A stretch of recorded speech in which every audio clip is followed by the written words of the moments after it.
as you know, this, like anything, there's always going to be people out there who question the purpose, question the founding purpose, question everything. For those critics or detractors out there, tell us, why should someone, for those who say, oh, this is a scam, this is a sham, this isn't real, this school doesn't exist, what do you say to those people out there? Well, one thing I do know is dishonorable people will never let the truth get in the way of a good lie. So when people ask, does the school exist? Well, we're sitting here.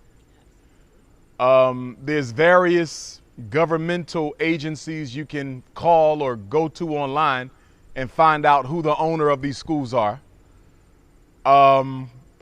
2 years ago, I was audited by the state of Pennsylvania Auditor General due to complaints by Negroes who said I was stealing money. So I had to go through a whole audit, and we passed it with flying colors because nobody stole a penny. Last week, I got a threat letter from the Pennsylvania Attorney General's office, who is threatening to take away my school psychologist certificate and principal certificate for engaging in alleged bigoted speech. But he did not give a single example of the bigoted speech that he was talking about. So I say all that to say that there are, first of all, I don't believe there's anybody who really believe that we don't own these schools. I don't think there's anybody who really believes I've stolen any money. I don't think there's anybody who believes we're not going to get these schools open. But there are a lot of people who are envious and jealous about the fact that we will succeed.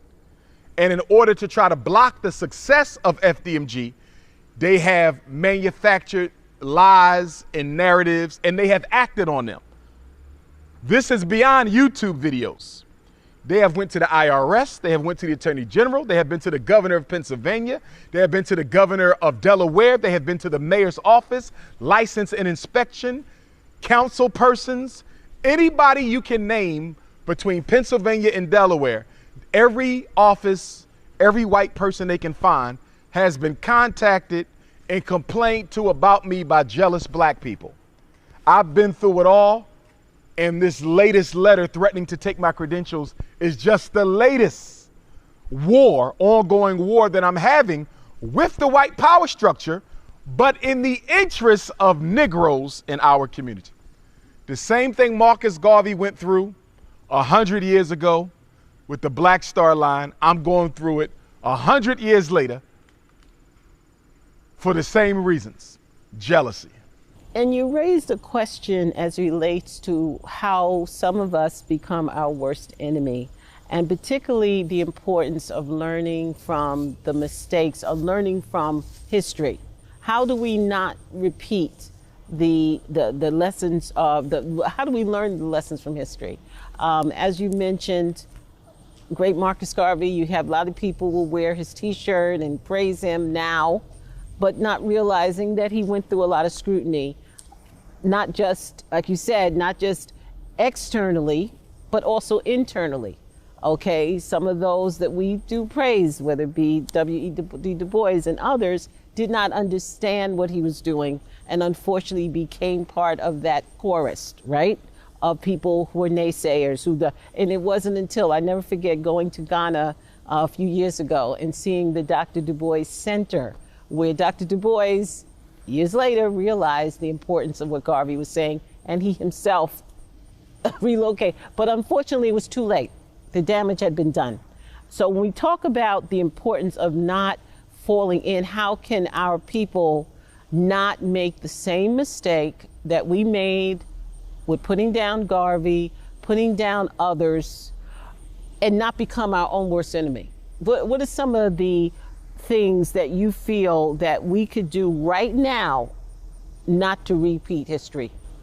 The simplest answer with regard to what we can do now to not repeat history is to properly educate and socialize our children So they will not be more interested in tearing each other down than they are in fighting against their true enemies. And then they need to be doing focus on nation building. The problem is black children are socialized to destroy each other. The people who are attacking me, not one of them is a success story. Not one of them. They're all trolls and social network rodents, you see. So these are not successful people. At least with Marcus Garvey, W.E.B. Du Bois was a scholar. A. Philip Randolph was a trade unionist. At least these were successful men. It doesn't excuse what they did, but at least they were leaders in their own right. The people who are attacking me don't have credentials. They're not leaders. They don't do anything constructive for the community. They're just miserable people, angry that they see someone doing better than them, and as a result of that, they want to tear him down. Black people want to be free, but they don't want to sacrifice their self-hatred in order to be liberated. We want to be free, but we don't want no black people to lead us to the freedom. We want to be free, but we don't want no black people being given credit for helping to get us there. So the problem or the dilemma with the black predicament is that we want out of our situation, but we don't want no black people to lead us, and we don't want no black people to get credit for doing so.